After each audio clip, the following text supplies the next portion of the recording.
नाशिकच्या पंचवटीत jogging track असलेल्या Shrikrishna garden समोर साकारलाय 7 मजली देवीदास हाईट प्रकल्प। मग येताय ना आजच आपला फ्लॅट बुक करायला देवीदास हाईट्स मध्ये। आमचा मोबाईल क्रमांक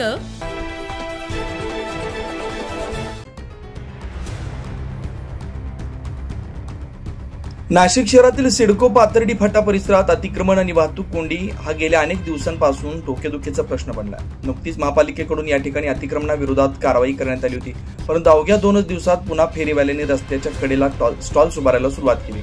महापालिकेच्या कारवाईला थेट आव्हान दिल्याचं चित्र स्पष्ट दिसतंय। हा परिसर औद्योगिक व कामगार वस्ती म्हणून ओळखला जातो, त्यामुळे दिवसभर मोठ्या प्रमाणावर वाहतुकीची वर्दळ असते।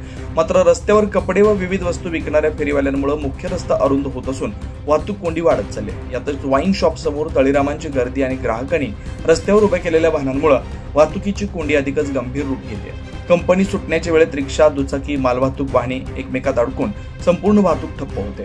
वाहतूक पोलिसांकडून कोणतीही ठोस कारवाई होत नसल्यानं कामगार वर्ग व स्थानिक नागरिक संताप व्यक्त करतात।